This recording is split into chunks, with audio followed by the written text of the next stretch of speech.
হাইস্কুলীয়া শিক্ষা সাং কৰাৰ পিছত কটন কলেজৰ পৰা ইণ্টাৰমিডিয়েট উত্তীৰ্ণ কৰে। 1942 চন হাইস্কুলীয়া শিক্ষা সাং কৰি ভূপেন হাজৰিকাই বেনাৰস হিন্দু বিশ্ববিদ্যালয়লৈ ঢাপলি মেলিলে আৰু 1944 চনত স্নাতক হোৱাৰ পাছত ৰাজনীতি বিজ্ঞান বিষয়ত স্নাতকোত্তৰ ডিগ্ৰী লাভ কৰে। নতুন অভিজ্ঞতাৰে পুষ্ট সৰ্বকনিষ্ঠ MA ডিগ্ৰীধাৰী ছাত্ৰ বুলি উপাচাৰ্য ৰাধাকৃষ্ণনৰ পৰা কৃতিত্ব লাভ কৰা 20 বছৰীয়া ভূপেনে 1948 চনত অল ইণ্ডিয়া ৰেডিঅ'ৰ শিলং গুৱাহাটী কেন্দ্ৰত চাকৰি কৰে। তেতিয়া সুনীল গংগোপাধ্যায় পৰিচালিত সতী বেউলা চলচ্চিত্ৰতো সংগীত পৰিচালক হিচাপে কামো কৰে।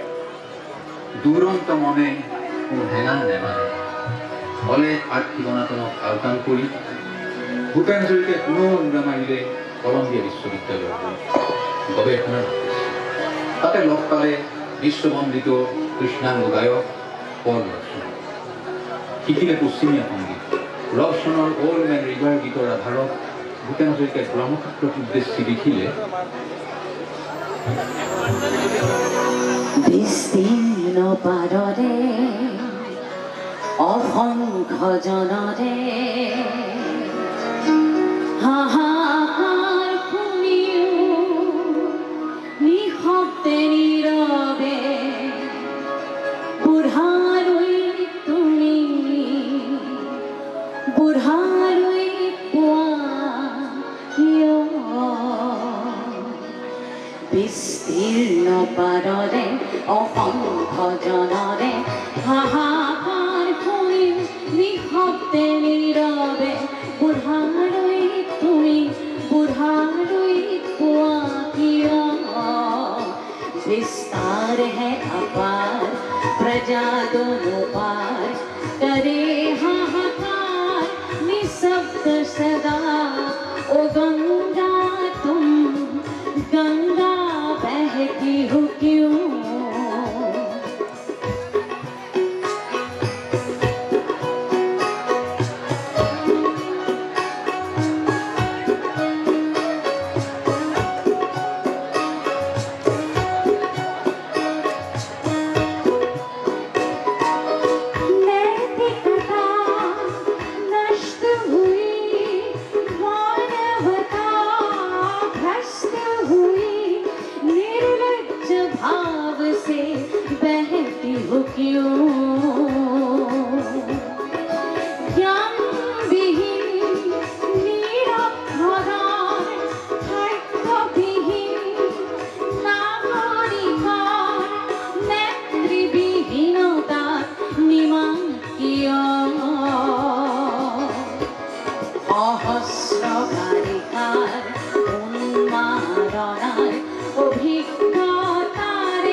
অসংখ্য মানুষের হাহাকার শুনেও নিঃশব্দে নীরবে ও গঙ্গা তুমি গঙ্গা বইছো কেন বিস্তীর্ণ পাররে অসংখ্য জনরে হাহাকার শুনেও নিঃশব্দে নীরবে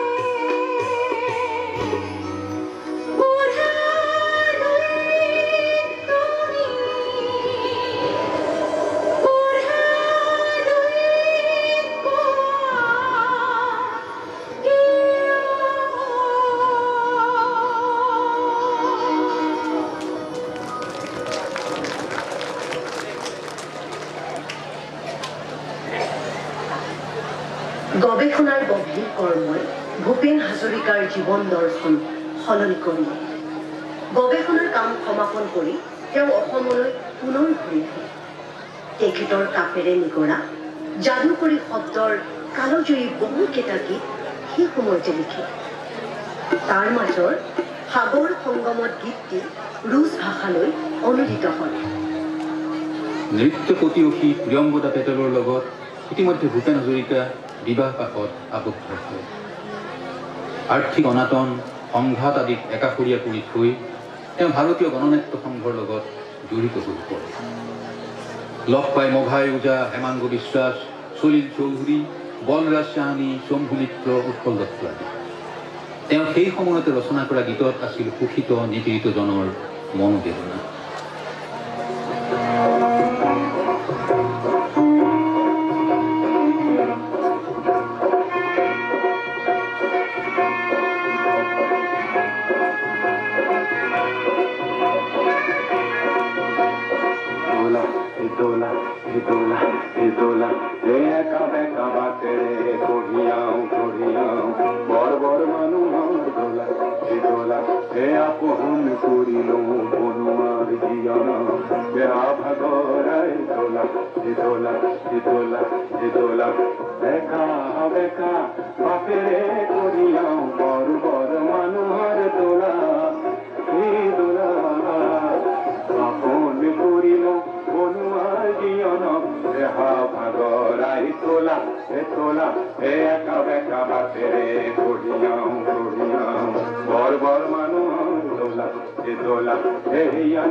চনত ভূপেন হাজৰিকাই গুৱাহাটী বিশ্ববিদ্যালয়ত অধ্যাপনা কৰিছিল।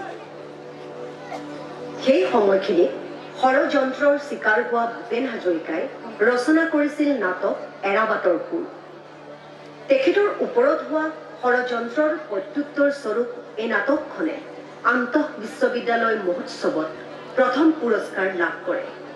এই সাংস্কৃতিক সমাৰোহলৈ যোৱা গুৱাহাটী বিশ্ববিদ্যালয়ৰ দলটোক নেতৃত্ব দিছিল ভূপেন হাজৰিকাই।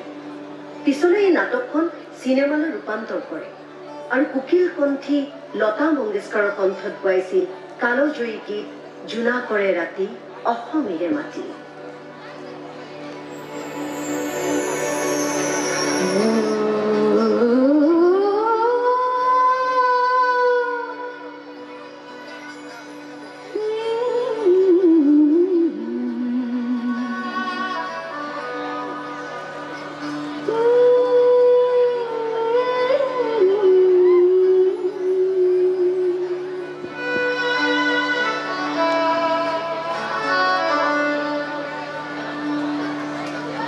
জোনা কৰে ৰাতি অসমীৰে মাটি জিলিকি জিলিকি পৰে মৰয়াৰে সাথী দুহাতে সাবতি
ভূপেন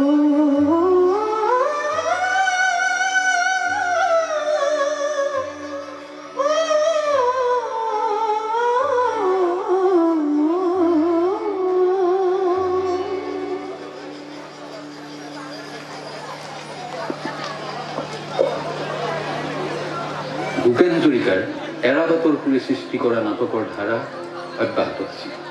তাৰ প্ৰমাণ শকুন্তলা, গতি ঘটি, চিকমিক বিজুলী, প্ৰতিধ্বনি আৰু চিৰাজ অন্যতম। ভূপেন হাজৰিকাৰ প্ৰতিভা অতুলনীয়। গুৱাহাটী বিশ্ববিদ্যালয়ৰ শীৰ্ষক গীত জিলিকাব দুইতৰে পাৰ ভূপেন্দ্ৰাৰ কলমেৰেই নিগৰিছিল। বিশ্ববিদ্যালয়ত চাকৰি কৰি থকা সময়তে ধ্ৰুপদী সংগীতৰ ভিত্তিত ৰচনা কৰা কালজয়ী গীতটিৰ শব্দৰ মায়াজাল আছিল অনন্য। আৰু সেই গীত আছিল স্নেহে আমাৰ শতশ্ৰাৱণৰ ধাৰাসাৰ বৃষ্টিৰ প্লাৱন আনে। আহকচোন দৰ্শক মণ্ডলী, এইবাৰ আমি ভূপেন হাজৰিকা আৰু লতা মংগেশকাৰৰ দ্বৈত কণ্ঠত ভূপেন হাজৰিকা পৰিচালিত চিৰাজৰ এটি গীত উপভোগ কৰোঁ।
ভূপেন হাজৰিকাই অসমীয়া, বঙালী, হিন্দী ভাষাৰ বহুকেইখন চিনেমাৰ সংগীত পৰিচালনা কৰে। তাৰ ভিতৰত পিয়লি ফুকন, সতী বেউলা, ধুমুহা, পুৱতি নিশাৰ সপোন, গজগামিনী, কৰিও কমল, জোনাকীৰ আলু আদি বিশেষভাৱে উল্লেখযোগ্য। তেখেতৰ উল্লেখযোগ্য চলচ্চিত্ৰকেইখন হ'ল শকুন্তলা, লটি ঘটি, প্ৰতিধ্বনি, চিকমিক বিজুলী, চামিল মেম চাহাব আৰু হিন্দী চলচ্চিত্ৰ ৰুদালি, যাৰ বাবে তেওঁ শ্ৰেষ্ঠ সংগীত পৰিচালকৰ ৰাষ্ট্ৰীয় বঁটাও লাভ কৰিছিল। ভূপেন হাজৰিকাৰ সাংগীতিক সংবেদনশীলতা, সমাজ সচেতনতাই চলচ্চিত্ৰ জগতৰ সকলোকে মোহিত কৰিছিল।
ইয়াৰ উপৰিও ভূপেন হাজৰিকাই অসমৰ বহুকেইজন স্বনামধন্য পৰিচালকৰ চিনেমাত সংগীত পৰিচালনা কৰিছিল। ইয়াৰ ভিতৰত মন প্ৰজাপতি, খোজ, প্ৰিয়জন আদি অন্যতম। এইবাৰ আমি খোজ চলচ্চিত্ৰৰ এটি গীত উপভোগ কৰোঁ আহক। প্ৰসিদ্ধ গায়িকা উষা মংগেশকাৰৰ কণ্ঠৰ এই চিনাকি গীত, চিনাকি চিনাকি মোৰ মনৰ মানুহ।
ভূপেন হাজৰিকাৰ গীতসমূহৰ ভাষা অৰ্বাচীন।